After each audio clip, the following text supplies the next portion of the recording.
બંનેના સ્વભાવ અલગ પણ બંને છે રાઈટ. એક છે ઈસ્ટ અને એક છે વેસ્ટ. હવે તમે જ કહો કોને કહેવું ઓલ ધ બેસ્ટ. જી હા, આ સવાલ તમને પણ થશે જ્યારે તમે એ ફિલ્મ જોશો. વાત છે ઓલ ધ બેસ્ટ પંડ્યાની અને એની સ્ટારકાસ્ટ. અત્યારે આપણી સાથે છે અમેઝિંગ અદાકાર દર્શન જરીવાલા અને સાથે જ બહેતરીન અદાકારા વંદના પાઠક, બ્યુટીફુલ એક્ટ્રેસ યુક્તિ Randeria and amazing entertainer and aflatun actor Malhar Thakur. Hello and welcome to Sandesh News. Thank you so much. Oh, so first of all the best Pandya. આખો પંડ્યા પરિવાર અહીંયા હાજર છે. અમારે ઓલ ધ બેસ્ટ કોને કહેવાનું છે? પંડ્યા પરિવારને.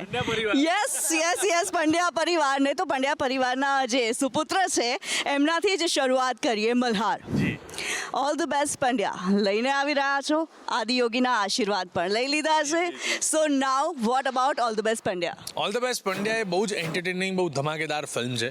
અને હું એમ કહીશ કે આ વર્ષે તમને ખૂબ બધી સ્માઇલ, હિલેરિયસ રાઈડ એ બધું જ જોવા મળે એક જ ફિલ્મમાં. એન્ટરટેનમેન્ટ હોય, વહાલ હોય, પ્રેમ હોય, આંસુ હોય અને એક નાની નોકઝોક હોય, ફેમિલી એન્ટરટેનર હોય, એવી ફિલ્મ જો હોય તો એ છે ઓલ ધ બેસ્ટ પંડ્યા, જે 14મી માર્ચથી આવવાની છે.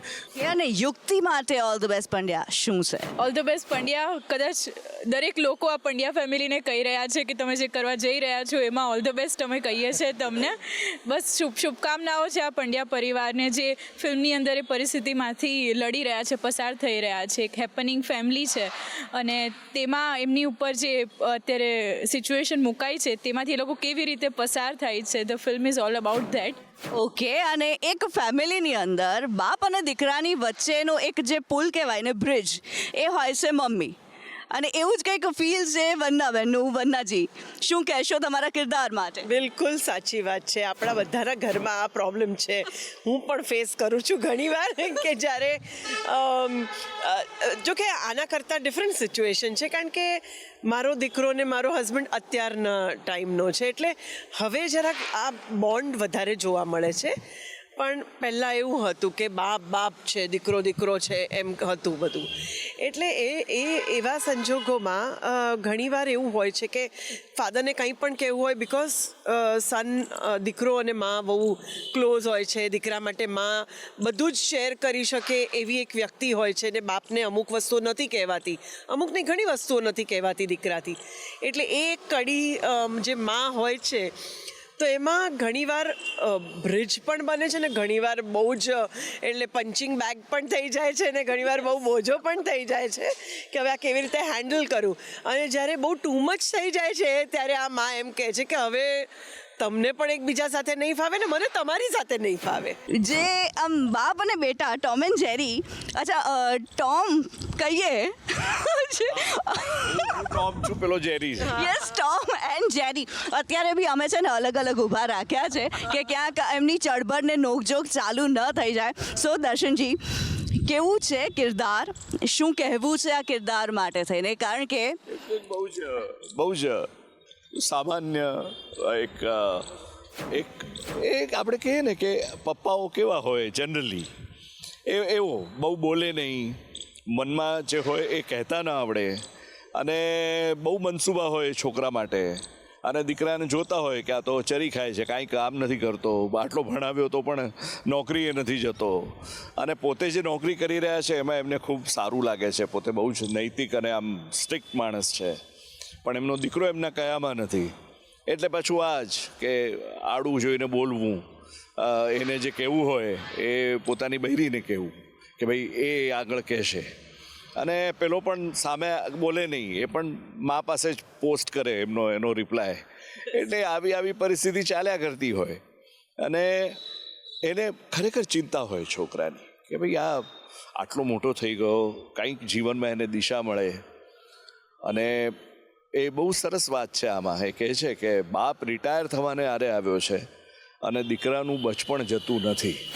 બાપ દીકરાના સંબંધોના તાણાવાણા આ ફિલ્મની અંદર જોવા મળશે ઓડિયન્સને. ત્યારે કિરદારો વિશે તો વાત કરી છે, પણ મલ્હાર, જે પ્રમાણે દર્શનજીએ કહ્યું કે બાપ દીકરાની વાત છે, એ ફીલ શું છે? કારણ કે નોકઝોક પણ છે, ચળભળ થાય છે, ચરસી પણ થઈ જાય છે, ફૂલ ઓન ફાઇટ થઈ જાય છે, પણ બંને રાઈટ છે એવું કહી રીતે. હા, એટલે એમાં એવું છે કે બંને ઓફકોર્સ ફાધર અને સનની મેટરમાં એવું હોય છે કે બંને ઓપિનિયન એકબીજાના મૂકવા હોય છે. કારણ કે પેલી વાત છે કે જ્યારે ફાધર રિટાયર થવાની આવ્યો ત્યારે દીકરો પણ ઓલમોસ્ટ 25-28 વર્ષનો થઈ ગયો હોય તો એને પણ એવું લાગે કે એ મેચ્યોર છે, એના પોઈન્ટ્સ એને મૂકવા હોય છે. સો આ માથાકૂટો દરેક ઘરમાં ચાલતી આવે છે. દરેક ઘરમાં કે લોકોને તરત મેચ્યોરિટી વિશે માહિતી નથી હોતી એટલે ચર્ચાઓ ચાલતી હોય, કંઈ ઉકળાટ થઈ જાય, પણ after all they are United, એટલે બંને જણા એકબીજાની જોડે હોય છે.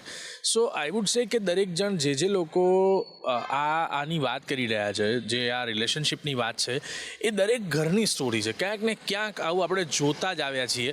અને ફાધર સનનો ખટરાક અમે બહુ જગ્યાએ વાત કરી કે ફાધર સનનો ખટરાક આ જે વિષય છે ને એ 1500મી સદીથી ચાલ્યો જ આવે છે. એ બંનેની વચ્ચે મેટરો આવવાની જ અને એ ફિલ્મો વિશેની વાતો થવાની જ.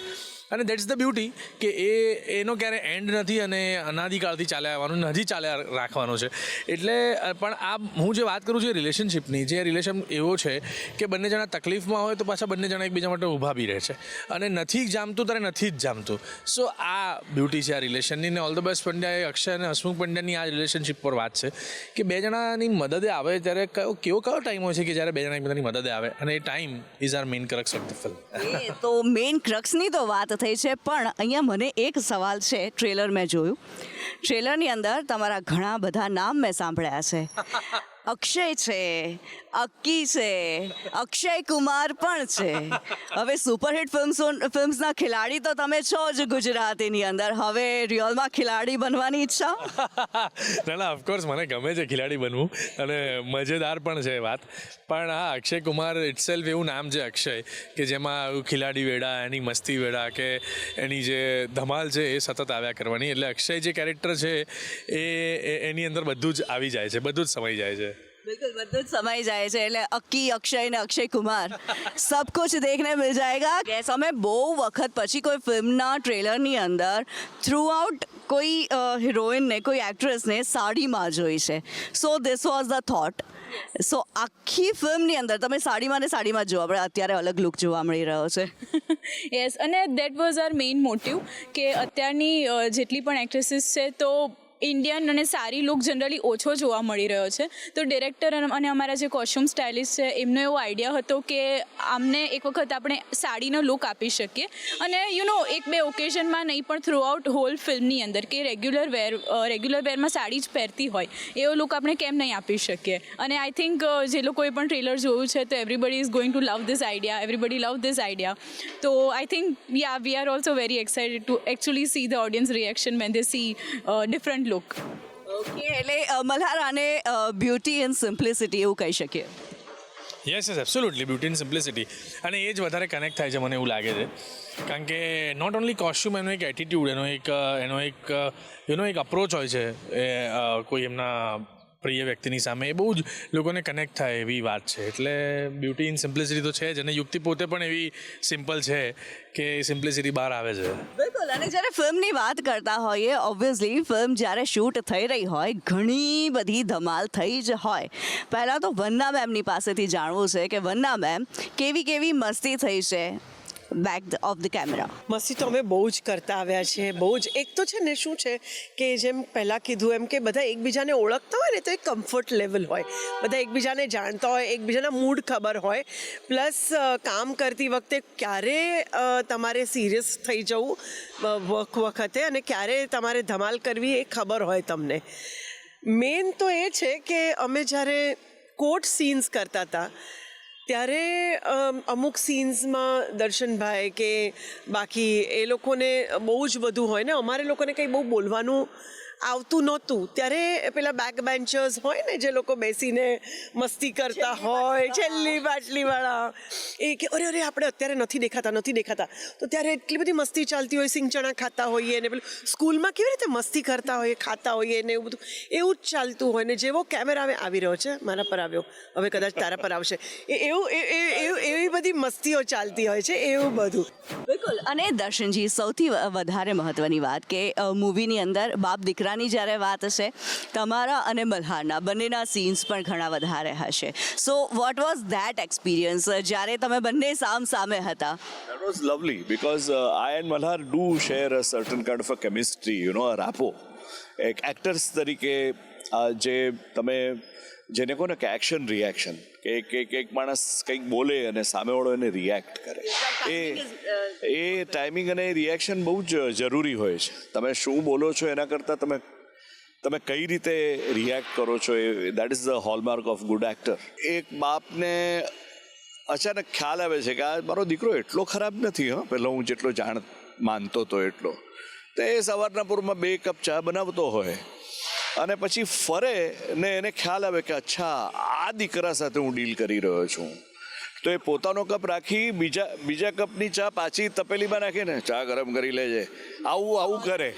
તો આ જે બધી નાની વાતો છે ને એ બધું કરવાની બહુ મજા આવી. બિલકુલ. તો આજે ટોમ એન્ડ જેરીની કેમિસ્ટ્રી છે મલ્હાર, જો એક લાઈવ ડેમો અમારી ઓડિયન્સ માટે થઈ જાય કુછ તો બનતા હે યાર.